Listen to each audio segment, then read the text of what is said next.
Bienvenidos a Saber Vivir. ¿Qué tal habéis desayunado en esta mañana de domingo? Seguro que no han faltado el café, la leche o el café con leche, juntitos como muchas veces los tomamos. Veremos cuál es la opción más saludable y pondremos mucho cuidado para no intoxicarnos, que es tiempo de setas y hay que comerlas sin riesgo porque la higiene es decisiva a la hora de comer, empezando por la verdura cruda que metemos en la cocina. Con esa verdura y unas alubias verdinas ya veréis qué plato asturiano descubrimos en el viaje por la cocina española. Y con garbanzos, hoy Marta nos prepara cocido en una versión súper nutritiva y más digestiva para toda la familia. Hay que cuidarse, comiendo bien y haciendo ejercicio, como hace nuestro invitado especial de hoy, el actor Roberto Álvarez. Empezar el día haciendo deporte es activarse. Los actores lo necesitamos sobre todo.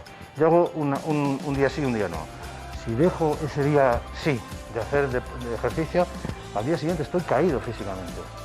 Luego vemos la entrevista completa en este Saber Vivir lleno de información útil para cuidar la salud y como la salud entra por la boca, empezamos con un alimento que viene de la leche. Y no es la leche de vaca, sino leche de búfala, el delicioso queso mozzarella.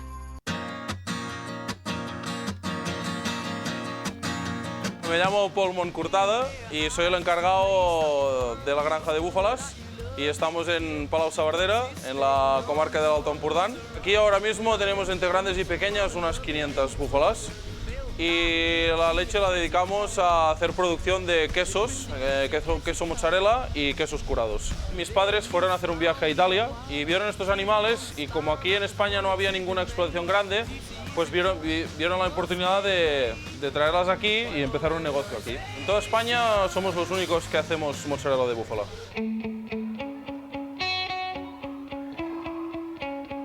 Una vez hemos ordeñado en la granja, ya llevamos la leche para aquí, para la quesería. En estos bidones ya la calentamos y después de calentarla a sus grados le metemos los fermentos. Después de los fermentos, a la hora y cuarto por ahí, le metemos el cuajo. El cuajo es una enzima que lo sacan del estómago de los terneros. El primer corte es para romper un poco el cuajo y el segundo corte ya es cuando lo picas todo y lo haces tamaño de una nuez, para que vaya sacando todo el suero que tiene dentro de la masa, de la pasta, ¿no? Pues lo sacamos y lo ponemos en mesa. Una vez está en mesa, esperamos que tenga su punto óptimo de pH para poder trabajar en la masa.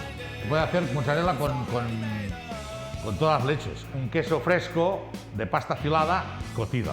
Es una pasta que se cuece a 90 grados. Es la gran diferencia que hay, que los quesos frescos, blancos, pues como mucho llegan a 40 grados. Ahora en estos momentos pasa del tufante, la mezcladora, a donde ya salen las bolas hechas ya. Que hay unos bisenfines que lo están apretando hacia un molde, que es un molde de 125, cada agujero de 125, que es una bola. Esto cae en el agua y del agua, nada, que está 1 minuto, 2 minutos, y del agua se va a la salmuorra. La salmuorra que hay agua, sal y ácido cítrico. Sí, este queso es bueno porque tiene mucha más grasa, mucha más proteína y mucha más lactosa que la vaca, que la oveja y que la cabra. Por esto es casi nadie es intolerable a esta leche. Todo un 100% natural, esto solamente con fermentos y el cuajo. No hay nada más aquí.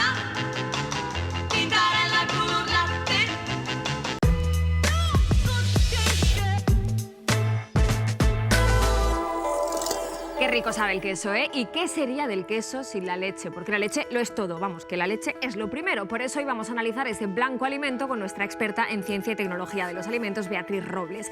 Y el blanco de la leche hay muchas personas que lo asocian directamente con el calcio de nuestros huesos. Buenos días, Miriam. Y es verdad, la leche tiene una gran cantidad de calcio, pero no solo nos tenemos que fijar en la cantidad, sino también en la biodisponibilidad. ¿Cuánto de este calcio podemos absorber y utilizar? Y en el caso de la leche, no todo lo que hay lo podemos usar. Venga, vamos a poner un ejemplo. Si yo me lleno un vaso como este de leche, ¿cuánta de toda esta leche, de este calcio, va a asimilar mi cuerpo? Si eso fuera calcio, Aproximadamente un tercio, el 32%. Así que en un vaso como este tendríamos 240 miligramos de calcio, de los que solo utilizaremos 80 miligramos. Esto ocurre con la leche y con otros alimentos que tienen calcio, me imagino. Sí, siempre hablamos de la leche como el alimento con calcio, pero tenemos otros alimentos que tienen mucho y muy buen calcio. Por ejemplo, las coles, el repollo, la coliflor. El repollo tiene una biodisponibilidad muy alta, del 95%. Así que en una ración de 200 gramos de repollo vamos a tener aproximadamente 110 miligramos de calcio, más que en el vaso de leche. Fíjate. ¿Y qué pasa con las sardinas? Las sardinas tienen también mucha cantidad de calcio, pero una disponibilidad muy baja, del 27%, que se compensan la una con la otra y al final en 200 gramos de sardinas vamos a tener 170 miligramos de calcio, bastante más que en el vaso de leche. Menuda sorpresa, ¿quién lo iba a decir? Viendo así a simple vista una lata de sardinas y un vaso de leche. Algo que también tienen en común estos dos alimentos es su aporte en vitamina D, esa vitamina de la que tanto estamos hablando en tiempos de coronavirus. Mi pregunta es, ¿qué pasa con la leche desnatada o semidesnatada? ¿No pierden su aporte en vitamina D? Sí, la vitamina D es una vitamina liposoluble, que quiere decir que está disuelta en la grasa. Si eliminamos la grasa de la leche, nos estamos llevando esa vitamina D y también otras vitaminas liposolubles como la A, la E o la K. Sin embargo, en el desnatado permanecen intactas las proteínas, el yodo, el calcio, vitaminas del grupo B, así que seguimos teniendo nutrientes. Antiguamente se tomaba la leche fresca, hoy en día también tenemos ese tipo de leche, pero además leche envasada que no necesita frío. ¿Nutritivamente son iguales? Nutritivamente son iguales, pero saber comer es saber diferenciar. Sí. Tenemos la leche cruda, leche que no ha recibido un tratamiento térmico y que por lo tanto tiene riesgos microbiológicos, riesgos sanitarios y siempre tenemos que hervirla, lo que hacían nuestros abuelos, que incluso le daban 3 hervores. Sí. Es una leche cuyo consumo es de riesgo. También tenemos la leche pasteurizada o leche fresca. Esta la podemos encontrar en el mercado y esta sí que ha recibido un tratamiento térmico. Un tratamiento térmico que es de 72 grados durante 15 segundos. Con esto destruimos los gérmenes, pero no todos. Por eso lo tenemos que dejar en refrigeración siempre. Dura de 7 a 10 días y una vez abierta, como máximo, la tenemos que consumir en 3 días. Y la más habitual de todas, la que seguro que está en tu despensa, es la leche esterilizada o la leche UHT, que en este caso hemos aportado un tratamiento superior de 135 grados durante al menos un segundo, hemos destruido los microorganismos y por eso es totalmente segura si la dejamos a temperatura ambiente, siempre claro que no la dejemos al sol. Una vez abierta, ese tipo de leche, ¿cuándo debemos consumirla? Como mucho la podemos tener 3 días en el frigorífico. ¿Tú dónde la guardas? ¿En el frigorífico? ¿Dónde la pones? Pues yo diría que en la puerta, siempre para que esté de pie. Como todo el mundo, y todos lo hacemos mal. En la puerta es el punto del frigorífico donde más oscilaciones de temperatura hay y la leche o los huevos, que son alimentos sensibles en los que pueden crecer los microorganismos, no deben someterse a esas subidas y bajadas de temperatura. Siempre lo tenemos que poner dentro del frigorífico, en las baldas. Apuntado queda. Ya hemos despejado muchos mitos sobre la leche. ¿Y qué pasa cuando se junta con el café? Porque el café también está rodeado de mitos, ¿eh? Aitor Sánchez nos descubre la verdad, la verdad de la ciencia. Muy buenas. Un café con leche, por favor. Ay, qué buena pinta. Miriam, yo veo que estás empezando de buena mañana con el café, ¿no? Sí, estaba pensando cómo endulzarlo sin azúcar, fíjate. Bueno, lo primero, estamos en un buen sitio que tiene café de especialidad, café de origen. Por lo tanto, la recomendación sería cuanto menos azúcar, mejor. Un poquito de cacao o un poquito de canela le dan un toque diferente sin necesidad de añadir tanto azúcar. ¿Qué te parece trabajar con esta banda sonora? La cafetera, el molinillo, este aroma. El aroma sobre todo, ¿eh? Mira, esta colonia para Navidad yo sí que me la compraba. ¿El café dificulta la absorción de minerales como el calcio? Pues mira, resulta que el café, el té y otras infusiones sí que es cierto que tienen esa pequeña pega y algunos compuestos que están en su composición pueden ejercer de antinutrientes. Así que no lo podemos tomar, pero lo separamos varias horas de nuestro suplemento de hierro. Recientemente he leído alguna noticia que dice que el café alarga la vida. ¿Es eso cierto?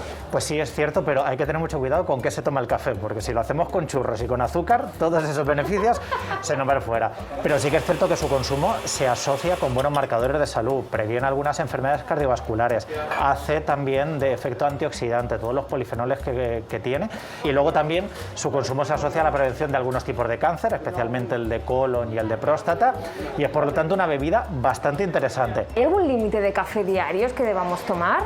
Pues depende muchísimo de la tolerancia individual. Hasta 3 o 4 tazas de café al día no habría ningún problema. Incluso esas poblaciones de riesgo que tradicionalmente se decía que no podían consumir café, como por ejemplo mujeres embarazadas o personas con hipertensión, pueden consumirlo siempre y cuando pues, esté dentro del sentido común de unos márgenes normales.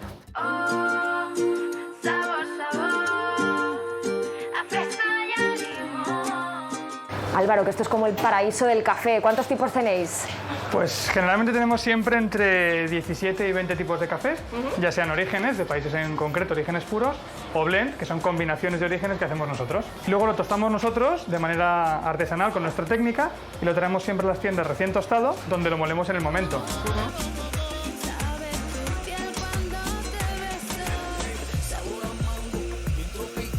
Pues mira, para ti te podríamos recomendar un café de Indonesia, de la isla de Java, que tiene el suficiente cuerpo para aguantar un poquito de leche, y tiene un fondo cacao que en la italiana lo saca fabuloso.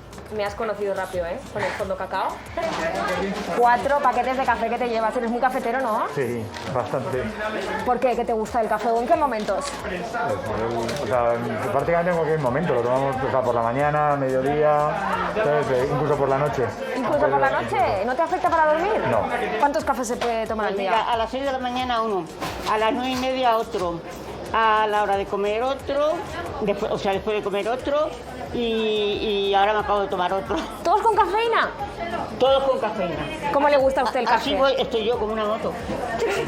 Ay, que me gusta terminar a mí los reportajes así con un brindis. Claro que sí, por saber vivir. Y eso sí, con café. Por supuesto. Un café solo o con leche bien calentito sienta de maravilla en otoño. Una estación que nos da alimentos con fama de ser muy nutritivos. Beatriz, empezando por los frutos secos. Tenemos castañas, tenemos nueces. Ahora me dirás que no son lo mismo, ¿no? Son frutos secos, pero no son lo mismo. Su composición es muy distinta. Las nueces tienen una gran cantidad de grasa, hasta el 60%, pero ojo, son ácidos grasos poliinsaturados, ácidos grasos buenos, como los que podemos encontrar en el pescado, y sin embargo en las castañas encontramos una proporción muy pequeñita de grasas, un 2% más o menos. Las castañas están compuestas básicamente de agua y de hidratos de carbono complejos, como el almidón. Así que cuando las asamos, vamos a ver que pierden agua y se concentran los nutrientes, pero no se pierden los nutrientes. Y además el asado nos viene fenomenal porque vamos a digerir mejor esos hidratos de carbono, ese almidón. Oye, ¿y por qué se nos enrancian las nueces a veces? Pues precisamente por su gran cantidad de ácidos grasos poliinsaturados, que son además los más sensibles a estas reacciones de enranciamiento. Pero podemos evitarlo, podemos prevenirlo. Solo tenemos que guardarlas en un recipiente hermético, que esté aislado de la luz, que no les dé la luz directa. Y además, un truco, si las metemos en el frigorífico, ¿sí?, vamos a alargar su vida útil y vamos a mantener todos sus nutrientes, porque el frío ralentiza esas reacciones de oxidación. En otoño también tenemos muchas frutas y muchas hortalizas típicas de esta época. Una duda al respecto, cuanto más frescas y más naturales, más cuidado, más higiene debemos tener con ellas. Las verduras frescas de la huerta vemos que vienen con tierra, que vienen incluso con insectos, que los vemos entre las hojas, y con microorganismos que no vemos. Así que siempre debemos lavarlas bien bajo el chorro del grifo, incluso aunque las vayamos a cocinar. Eso respecto a las que vamos a cocinar, porque luego tenemos un tipo de verdura que viene lista para consumir. Aquí lo tenemos. ¿Qué queremos? ¿Una ensaladita? Pues aquí un poquito de corazón de escarola y en un minutito la tenemos lista. ¿Qué nos apetecen unos brotes de espinacas, Beatriz? Pues también no nos podemos quejar. Y en este sentido nos dice Edurne, amiga de Saber Vivir en Bilbao, si estas ensaladas de toda la vida también de bolsa se pueden o se deben lavar y si tienen el mismo valor nutritivo. Estas ensaladas que ponen limpias o listas para consumo no debemos lavarlas. ya están lavadas en la fábrica, donde se cortan, se sumergen en agua clorada, siempre manteniéndolas a 4 grados a una temperatura de refrigeración, y se embolsan en atmósfera modificada, que consiste en extraer el aire y cambiar la composición del gas dentro de la bolsa para que no crezcan los microorganismos. Por eso pueden durar hasta 7 o incluso 10 días. Pero mucho cuidado, no debemos comerlas si ha pasado la fecha de caducidad, porque ahí sí que tendríamos problemas, tendríamos riesgos de sufrir una intoxicación alimentaria. Pues si hablamos de intoxicaciones, no digamos con las setas, que siempre se ha dicho que te puedes morir si te comes una seta venenosa, ¿eh? Y es verdad, los hongos producen sustancias tóxicas que pueden producir distintos síntomas, desde leves hasta muy graves. Esto lo tenemos que tener siempre en cuenta. No debemos fiarnos de esos mitos de que si una seta tiene un color clarito es comestible y si es de colores llamativos es venenosa, porque no funciona. A menos que seamos expertos micólogos o que tengamos habilidades para identificar las setas, mucho mejor no comernos las setas del campo sin más. Muchísimas gracias, Beatriz. Hay setas silvestres, pero también hay setas de cultivo, ¿eh? ¿Y dónde se producen esas setas y champiñones? Pues en La Manchuela, una comarca de Cuenca, donde está Villanueva de la Jara. Allá que nos vamos.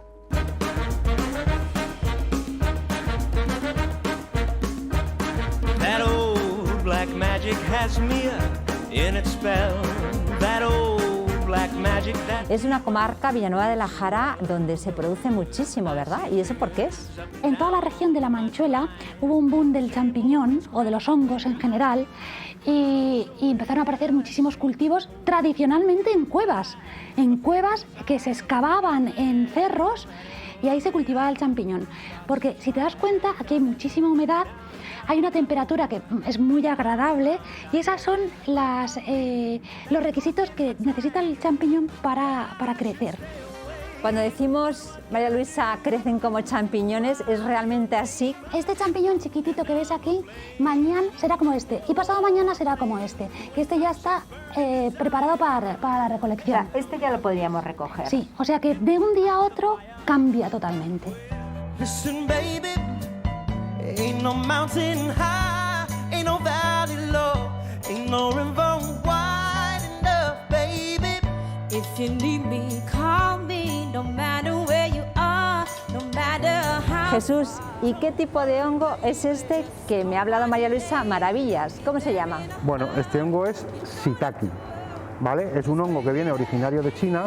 Esto es madera de manzano triturada, compactada, y luego ya pues incuba con la semilla y tiene un tratamiento incubándose de 2 meses. ¿Y cuánto tarda en salir este? Nosotros desde que lo ponemos en cultivo está unos 10 días. Estoy viendo ahora mismo que los están recogiendo. Sí, ahora mismo estamos en plena producción. ¿Y conseguís recogerlo y enviarlo a quien lo pida en el momento? Lo que se está recogiendo hoy se confecciona en el almacén y mañana está en el cliente. O sea que es un producto absolutamente fresco. Totalmente fresco. Gran variedad de platos que se pueden preparar con champiñones, shiitake. Tienes desde el champiñón al ajillo, pasando por los revueltos, con o sin huevo, cremas y también shiitake rellena y luego horneada con bechamel y un poquito de pan rallado. Una maravilla. Está delicioso y sanísimo.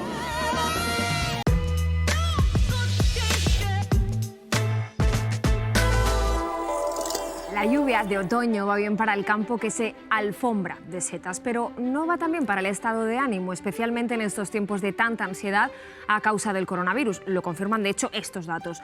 9 de cada 10 personas reconocen estar más nerviosas y estresadas que antes de la pandemia. Y eso se traduce en la salud. Hay más problemas de insomnio, irritabilidad y malestar general. ¿Y qué relación tiene todo eso con la alimentación? Pues mucha más de lo que pensamos. Por eso hoy nos visita el doctor Luis Fernando Alguacil, catedrático de farmacología. Muy buenos días. Muy buenos días. ¿Qué han descubierto en la Universidad CEU San Pablo sobre esa relación entre el dolor, la ansiedad y la alimentación? Nosotros estamos muy interesados en conocer la relación entre la dieta y alteraciones del sistema nervioso, como las adicciones. De hecho, somos un grupo que estudia adicciones. Y en esta ocasión, en colaboración con la Universidad Rey Juan Carlos, nos interesaba saber si también la dieta podía incrementar los comportamientos de tipo ansioso o el dolor. Hicimos un experimento, que es el que hemos publicado, en un modelo animal, en donde observamos que, en efecto, una dieta rica en grasa podía incrementar determinados comportamientos que evidencian ansiedad y también incrementaban el dolor. Eso explicaría por qué, de alguna manera, hay personas que parece que se les junta todo, ¿no? Que tienen ansiedad, ese bajo estado de ánimo, y eso les hace ir a comer determinados alimentos que tampoco les acaban haciendo bien realmente. Entran como una espiral. En efecto, parece como si hubiera un bucle que estaría más relacionado quizá con el consumo de determinadas grasas, es decir, grasa de tipo saturado, grasas saturadas, que también se ha visto que pueden producir efectos metabólicos que no son muy deseables, como una disminución del colesterol bueno o un incremento de la glucosa, de la glucemia, y parece que también pueden producir algunas alteraciones a nivel del sistema nervioso. Frente a todas esas grasas malas tenemos otras también buenas, que se dice que son antiinflamatorias. Aquí estamos viendo algunos ejemplos. Desde luego, tenemos aquí unos ejemplos muy representativos de alimentos que contienen grasas omega 3, que son las que se ha visto, en concreto, relacionadas con el sistema nervioso también, que tienen un efecto beneficioso. O sea, hay estudios en donde se ha visto que si se ingiere más omega 3 que omega 6, si esa relación es muy alta, entonces el riesgo de declive cognitivo es menor. O sea, que los omega 3 son, efectivamente, que están aquí en todos estos alimentos, pues grasas bastante beneficiosas. No sabemos si con la ansiedad y el dolor va a pasar lo mismo que a nivel de estas funciones intelectuales, pero podría ser, sería bastante congruente que algo así ocurriera. Permanece por demostrarse. La conclusión parece clara, entonces, y es que debemos tomar los alimentos más naturales posibles.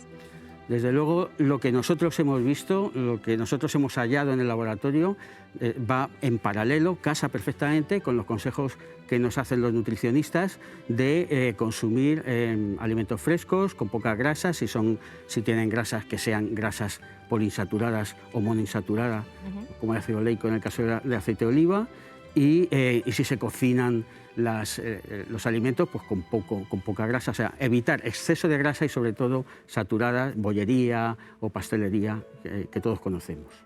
Muchísimas gracias, doctor. Siguiendo esos consejos, ya veréis qué buenos platos tenemos hoy en Saber Vivir. Platos de legumbre, como las alubias verdinas de Asturias, guisadas al modo tradicional. Y en la cocina de Marta, un sabroso pan de plátano para sacar partido también a la fruta más madura. Nos espera también el doctor Fabiani en su consulta para explicar qué es eso de la fatiga epidémica por el coronavirus, qué remedios son buenos para la tos y si la cerveza sin alcohol también sube el ácido úrico. Pero antes nos fijamos en un actor bien conocido, Roberto Álvarez. ¿Cómo se cuida detrás de las cámaras? Pues haciendo deporte y comiendo muy bien, porque es gente sana.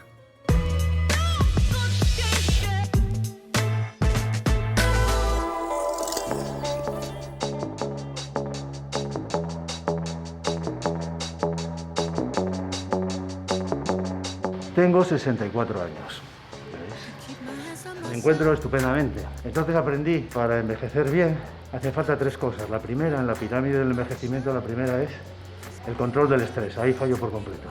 La segunda, en realidad, es la alimentación. Y la tercera es el ejercicio. Empezar el día haciendo deporte es activarse. Los actores lo necesitamos sobre todo. En nuestra serie, Saber y Proteger, nos recogen a las 5:50 de la mañana. Si llegas allí y no te activas de cualquier manera, no nos da tiempo a hacer ejercicio, pero por activarse significa, pues yo en mi caso empiezo a gastar bromas a todo el mundo y a hablar alto, porque necesito ponerme en tono, ¿sabes? Que la cabeza y todo empiece a activarse. Todas las cosas que he probado, HIIT, clases colectivas, pilates, etcétera, este es la que más me entretiene. Es decir, no te da tiempo a pensar durante 1 hora porque estás atento, estás muy activo pero muy atento a los golpes, a las indicaciones, entonces se te pasa volando. Y luego además un ejercicio muy completo de todo el cuerpo, no solo los brazos, piernas, y también la coordinación, que es fundamental. Yo fui bailarín de muy joven y desde ahí hasta ahora no he parado nunca de hacer deporte. Yo hago un día sí y un día no. Si dejo ese día sí de hacer de ejercicio, al día siguiente estoy caído físicamente.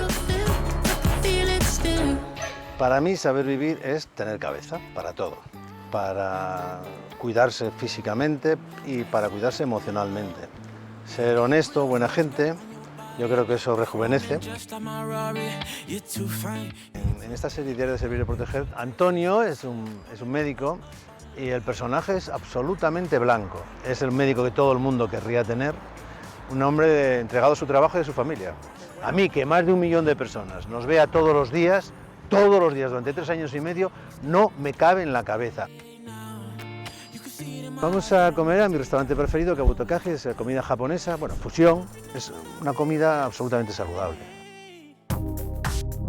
Comida japonesa. Hay 2 cosas que los unen, es la afición por los pescados, estamos hablando de la dieta mediterránea, y la aportación de los hidratos, pero en baja proporción, verduras, etcétera, ¿no? Y esa combinación de pescados y verduras, también algas, etcétera, que hay en la comida japonesa, la hace muy saludable. Mi comida preferida de lejos. Para comer bien es muy fácil. Fuera la sal, fuera el azúcar y fuera las grasas trans. Con eso ya tienes el cielo ganado. Bueno, ahora me tenéis que perdonar, pero os tengo que dejar porque tengo que dar cuenta de esta maravilla. Eso es la felicidad.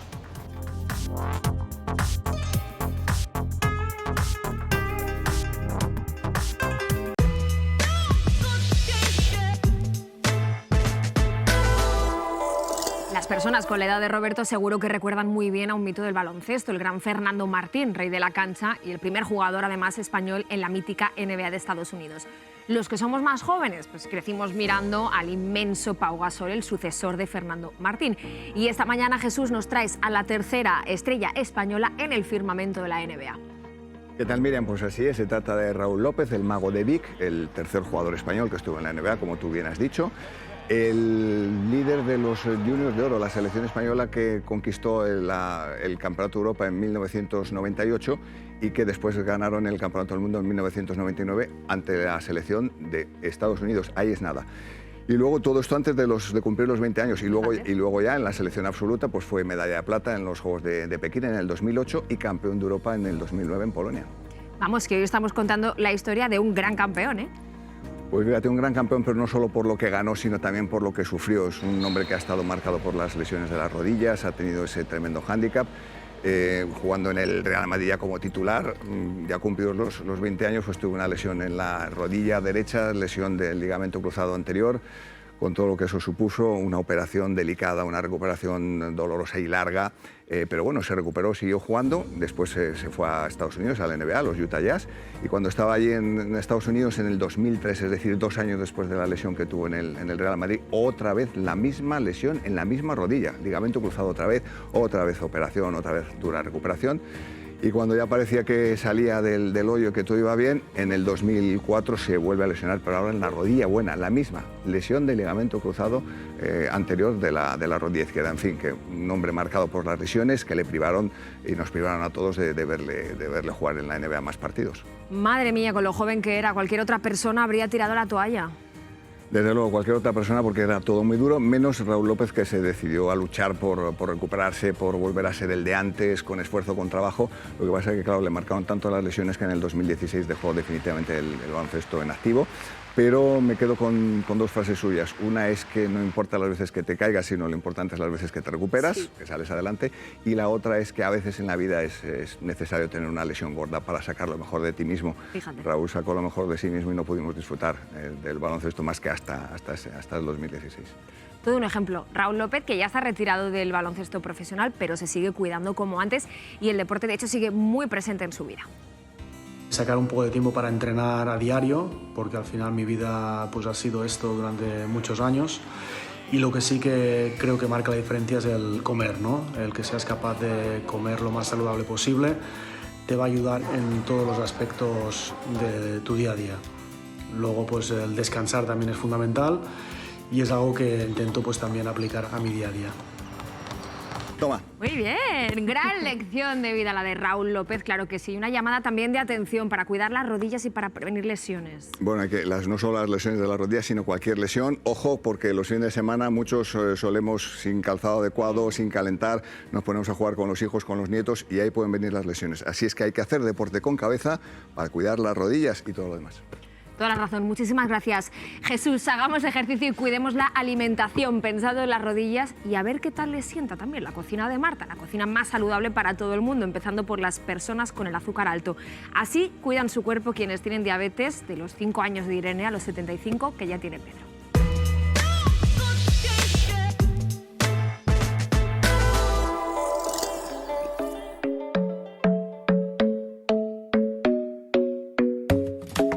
Hola, soy Pedro, tengo 75 años. Tengo prediabetes y hago entre 2 o 3 horas diarias de ejercicio.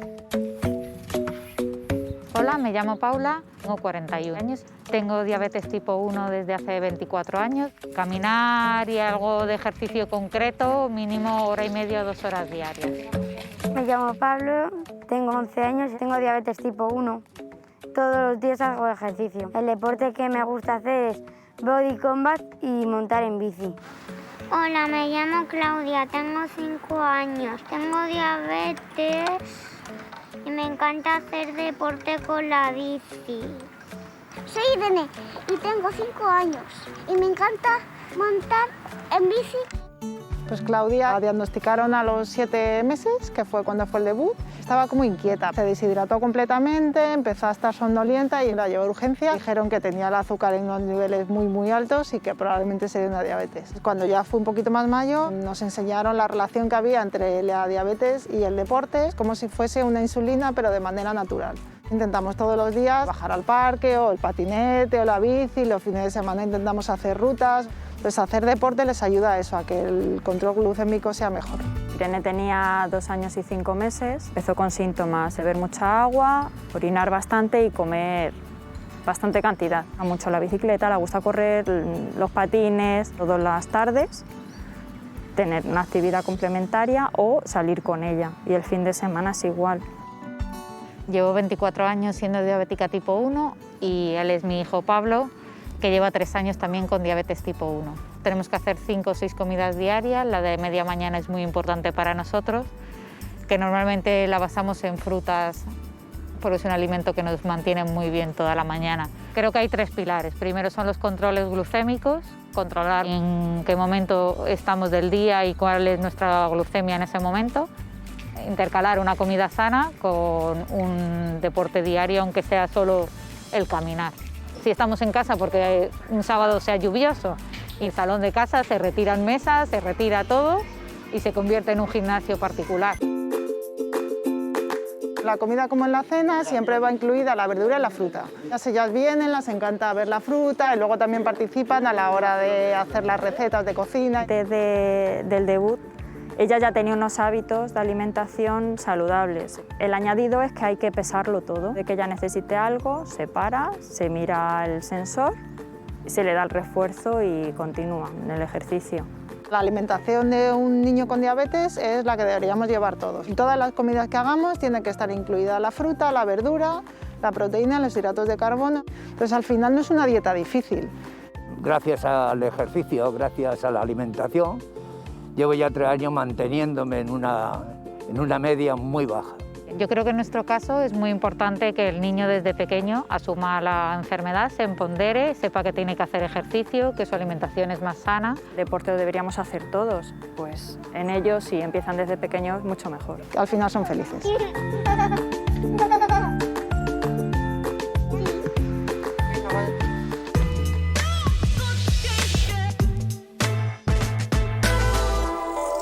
Para tener la glucosa bajo control, la cocina de Marta es un primor. ¿Qué te parece? Estás inspirada, ¿eh? Mucho. Bueno, pues para mantener controlada la glucosa, la tensión, el peso, tenemos que controlar lo que comemos.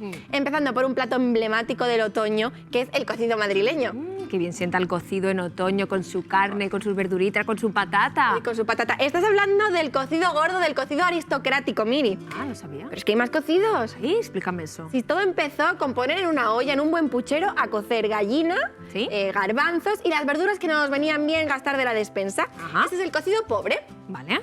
Después, tras el descubrimiento de América, con la llegada de la patata, con la llegada del pimentón, se empezó a hacer el chorizo colorado. Y ya se incluyó también en el cocido, junto con el jarrete, ya sabemos que es la parte alta del jamón del cerdo, junto con el tocino, junto con la morcilla, junto con más verduras, y eso se le conoce cocido humilde o de pensión. Anda, nunca te acostarás sin saber algo nuevo, Bueno, ¿eh? y esto se comía los miércoles, que por eso es muy típico comer cocido los miércoles, a mí me encanta. Claro. Ir a buscarlo por Madrid. Bueno, y los sábados y los domingos. Eso es. Y ya más adelante, a eso del siglo XIX, principios del siglo XX, llega el cocido aristocrático, el gordo, el que tenemos aquí, del que estás hablando tú.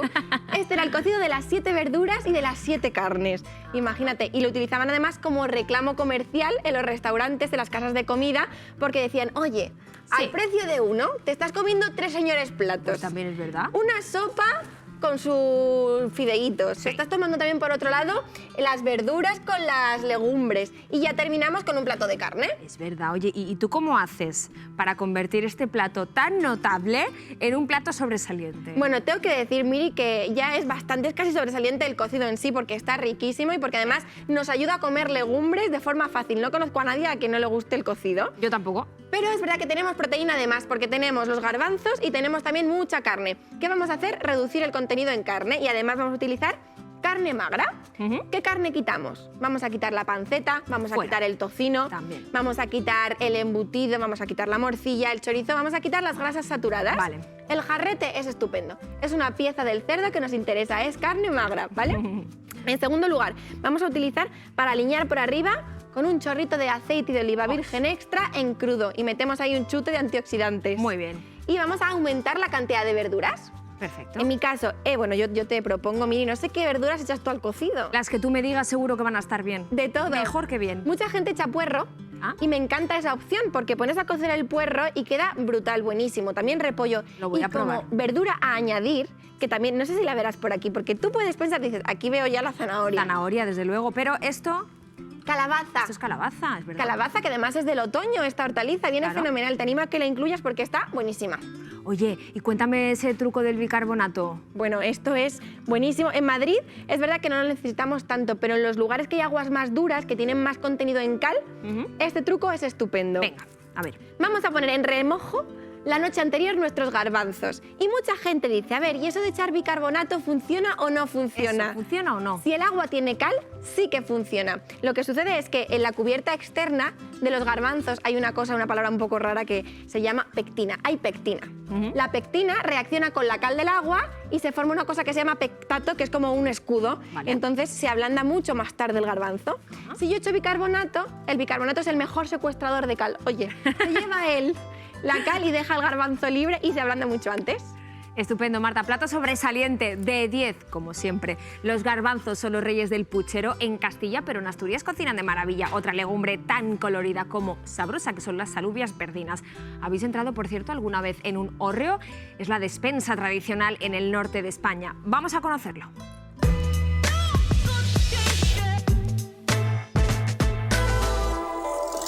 You can walk me home if you want to. It's not that far. Buenos días, Julio. Buenos días. Oye, nos hemos venido hasta Asturias para probar uno de los platos típicos asturianos, que son las verdinas, pero queremos saber cuál es el origen. Bueno, pues precisamente nos pillas aquí con las verdinas. Son verdinas de aquí, nos encontramos en el Valle de Ardisana. Si te parece, vamos a ver cómo se secan. ¿Por aquí? Por ahí. Venga. There's a big yellow moon in the sky. Aquí tenemos más verdinas. Sí, este es el sitio ideal, es el interior del hórreo y es el sitio ideal para secar las verdinas. Porque ¿qué queremos conseguir? Si le pega el sol queda blanca y perdería el color verde característico de esta alubia. Oye, ¿cómo sabes cuándo ya están listas para recoger? Bueno, cuando pierde el color, el brillo y queda un color mate, ya sabemos que está justo para recoger. A ver. Pues con esto nos podemos hacer un plato, ¿no? Pues si te parece, vamos para allá. Venga, vamos.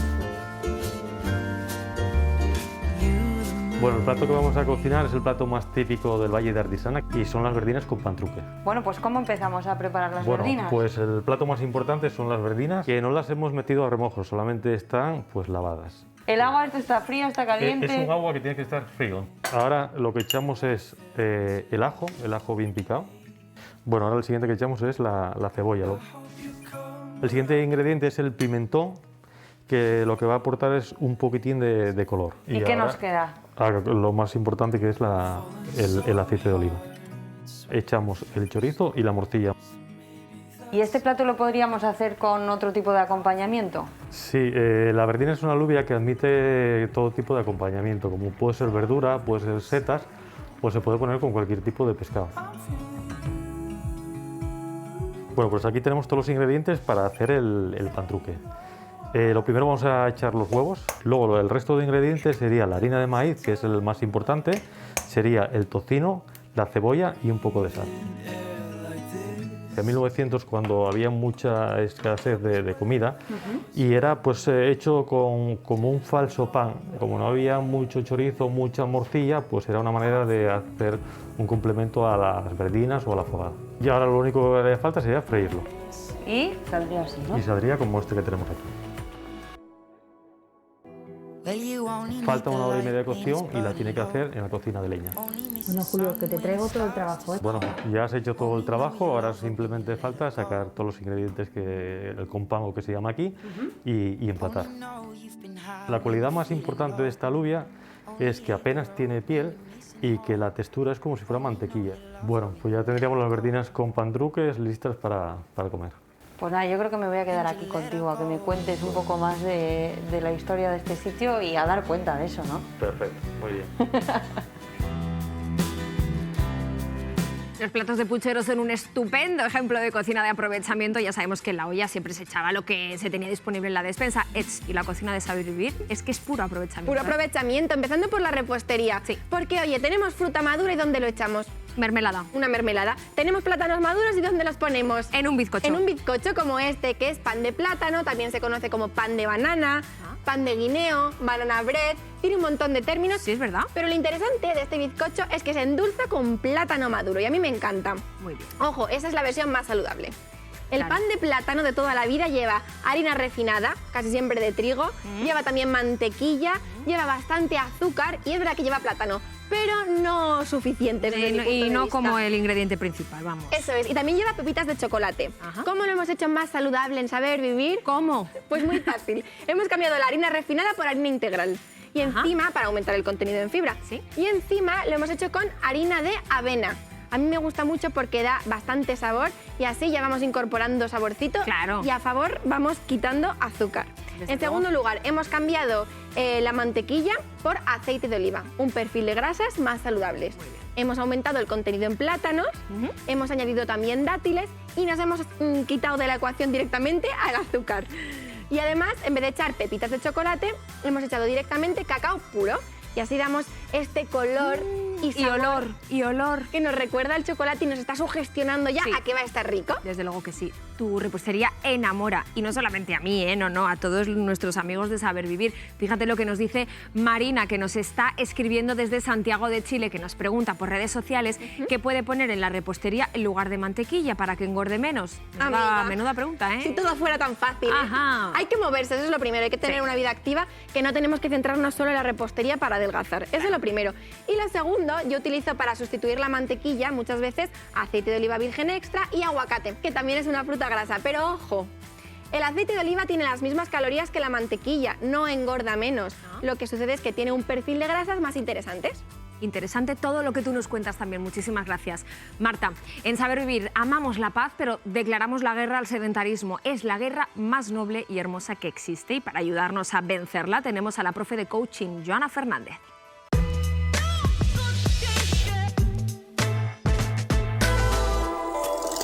Es cierto que en estos días de frío, de viento, de lluvia, nos da pereza salir a caminar, a correr o a hacer cualquier otro deporte. Así que hoy vamos a ver cómo podemos superar esa pereza. ¿Qué tal, Ana? ¿Te gusta hacer deporte? Sí, hacer deporte me da energía, me anima, me hace sentir sana. ¿Practicas todas las semanas? Pues intento practicar todas las semanas, pero es verdad, si hace frío o llueve, apetece más quedarse en casa. En la vida, ante una situación complicada, tenemos dos opciones. Una, lamentarme que hace frío, con lo cual no salgo a hacer deporte. O dos, buscar alternativas. Sé que hace frío, pero ¿qué alternativas tengo para hacer deporte y realizar? Es lo que decimos en coaching, ser protagonista de tu vida o ser víctima de tu vida. ¿Qué tal, haciendo deporte? Sí. Un rato, porque me aburro en casa y todos los días tengo que salir a dar una vuelta. Me doy un par de vueltas por aquí, veo si hay alguna seta que antes he visto una, y me he mojado los pies, por eso no vengo a hacer deporte de suelo. O sea, buscas alternativas. Si el suelo está mojado, pues con la bici. Sí, sí. Pero el deporte lo haces. Sí, todos los días. Eres un gran ejemplo de una persona protagonista de su vida. Pues nada, voy a seguir dándole pues a este, por aquí, un ratillo. Vamos allá. There's a rhythm and rush these days. Ante una situación complicada, el protagonista, ¿qué hace? Analiza la situación, ve alternativas, se marca diferentes opciones, las realiza y cuando alguien realiza estas acciones, actúa y avanza. ¿Y el víctima? El víctima está tan concentrado en sus lloros y lamentos, no ve opciones a realizar, no avanza y se queda sin poder hacer su objetivo, que en este caso es hacer deporte. Tampoco nos interesa ese optimista idealista que dice, no pasa nada, me espero que va a salir el sol. Se queda en casa esperando que salga el sol, él no hace nada. Entonces el resultado es como el víctima. Efectivamente, es un poco más feliz, pero al final no consigue su objetivo, que es hacer deporte. Lo que nos interesa es como si tuviéramos un péndulo. Aquí, imagínate que estamos en víctima. ¿Y qué hago? Como no me gusta ser pesimista, digo, venga, va, que sí que saldrá el sol. Y suelto el péndulo, ¿y dónde se va? Al otro extremo, que sería el optimista idealista. Este tampoco nos interesa. Vamos a controlar el péndulo en el centro. Y voy a ser un protagonista de mi vida. Yo decido. Entonces, si quiero hacer deporte y llueve, pues lo hago en casa. Te sugiero que cojas la opción de ser protagonista de tu vida. Es muy sencillo. Paso número 1, analiza la situación. Paso número 2, encuentra alternativas que puedas realizar. Paso número 3, ejecútalas. Y al realizarlas ya habrás logrado un avance que te acercará al objetivo que tú deseas. En este caso, el deporte. Y tu mente y tu cuerpo lo agradecerán.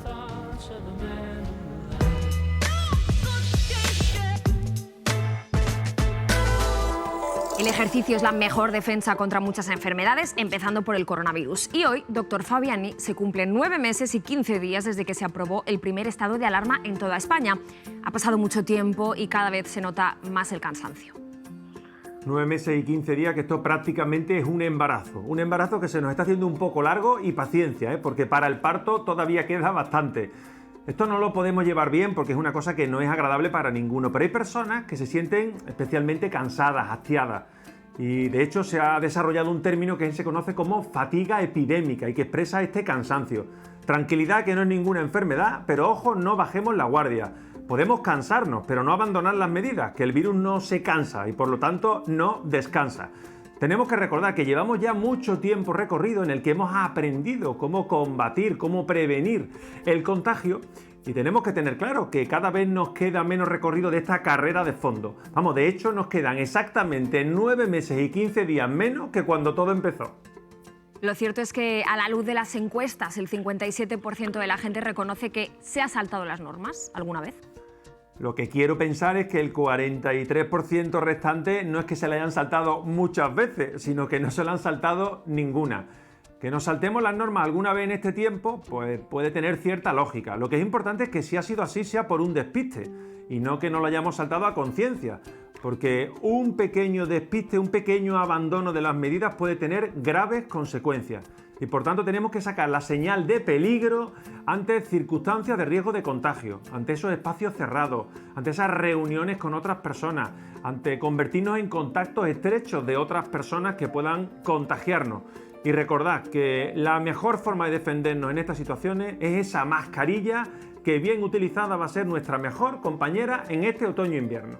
Pues hablando de la mascarilla y siguiendo con los datos publicados, fíjate en esto. El 70% reconoce que usa la mascarilla durante más tiempo del recomendado, tanto mascarilla quirúrgica como FFP2. Y el 43% no lleva la cuenta de los lavados o lo calcula a ojo, sin precisión, vamos.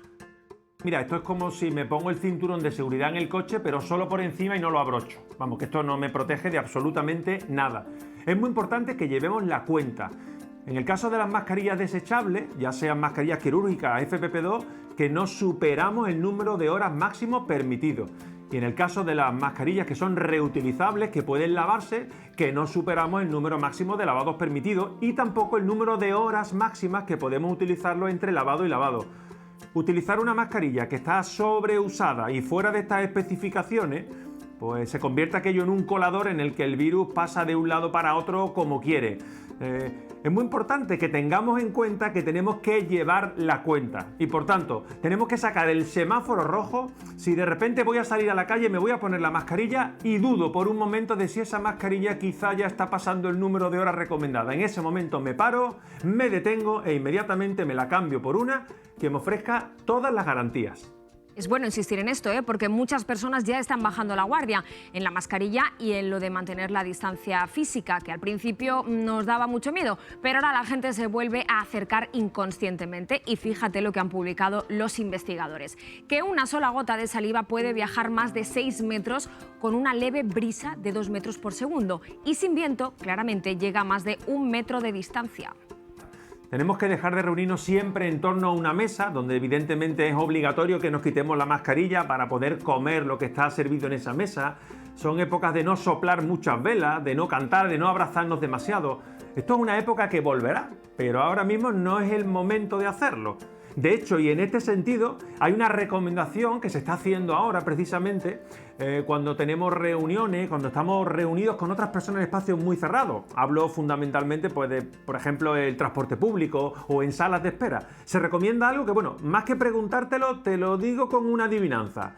Si pronuncias mi nombre, me rompes por completo. Si pronuncias mi nombre, me rompes por completo. El silencio, claro que sí, silencio frente al coronavirus, nos lo explica esta científica del CSIC, María Cruz. Cuando nosotros respiramos, o cuando hablamos, o gritamos, o cantamos, emitimos partículas. Algunas de estas partículas son más grandes y caen al suelo por gravedad en una distancia de 1 o 2 metros y otras partículas se mantienen suspendidas en el aire. Estas partículas son de saliva o de fluido respiratorio y en caso de estar infectados pueden contener virus. Cuando gritamos emitimos 50 veces más partículas que cuando estamos en silencio. También hay una correlación entre el volumen de cuando hablamos o cantamos y la cantidad de partículas que emitimos. Por tanto, hablar bajito o guardar silencio es una medida efectiva para reducir la emisión y, por tanto, para reducir el riesgo de contagio. Es una herramienta más de la que disponemos y, por tanto, necesitaremos seguir utilizando mascarilla bien ajustada, necesitaremos seguir manteniendo distancia interpersonal, porque esto hace que las partículas más grandes no lleguen a mi interlocutor y las más pequeñas, que se mantienen en el aire, están más diluidas a más distancia del emisor.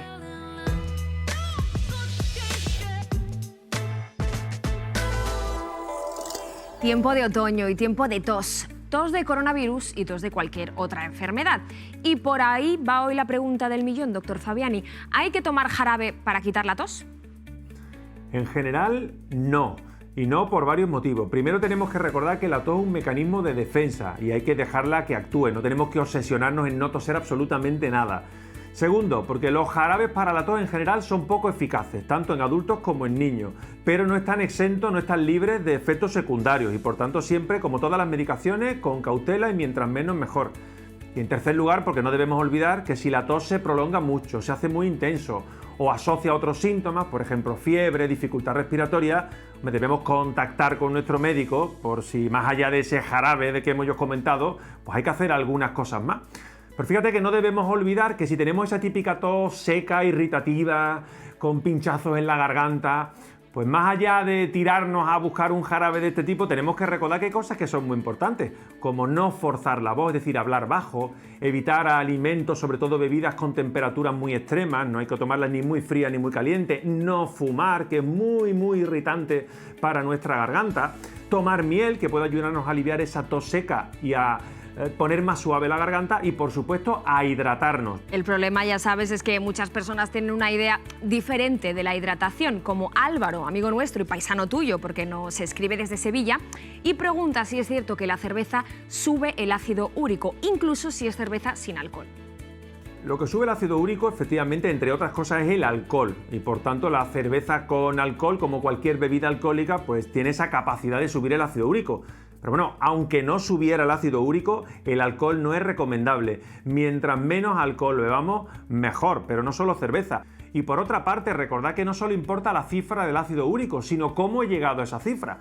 Porque si tengo el ácido úrico alto, porque bebo mucho alcohol, porque tomo mucha carne roja, muchísimo embutido, pues igual, independientemente de cómo esté la cifra de ácido úrico, pues esos hábitos dietéticos pues seguramente no me están viniendo nada bien.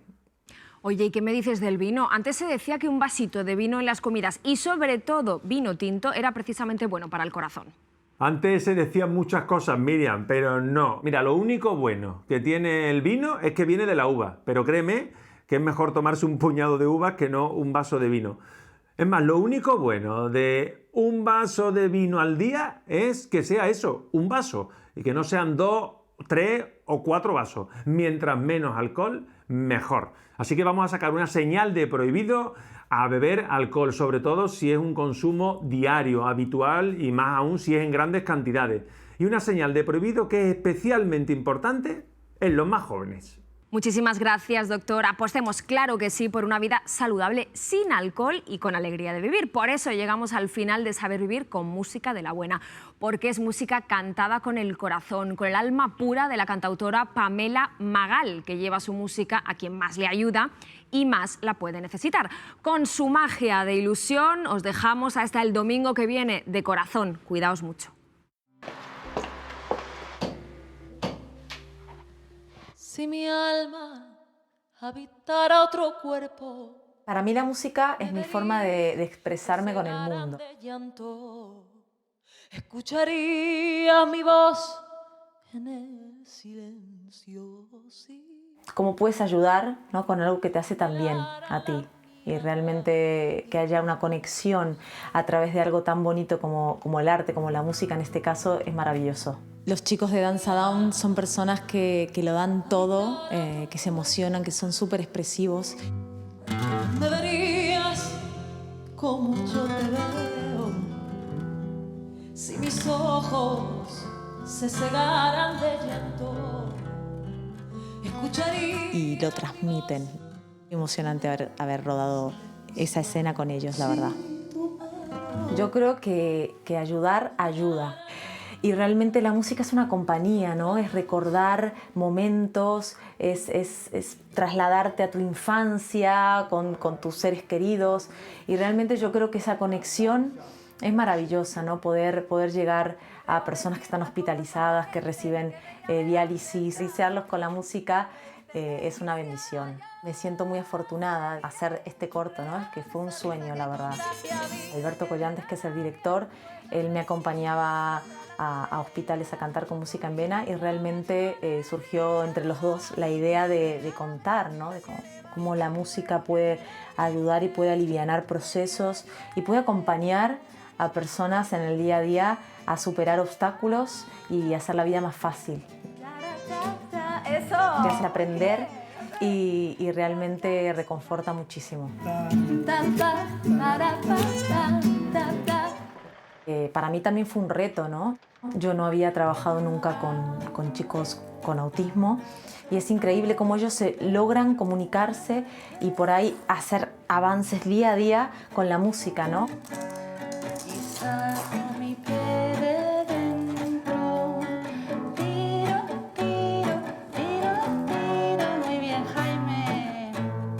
Natalia, cuéntame cómo ha sido la evolución de Jaime en todos estos años con la musicoterapia. Pues Jaime tenía muchas dificultades en la comunicación y en el habla. A través de las canciones conseguimos que él empezase a hablar.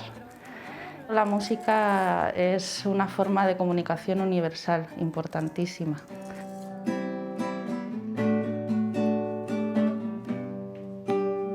Saber que se puede, querer que se pueda, quitarse los miedos, sacarlos afuera, pintarse la cara,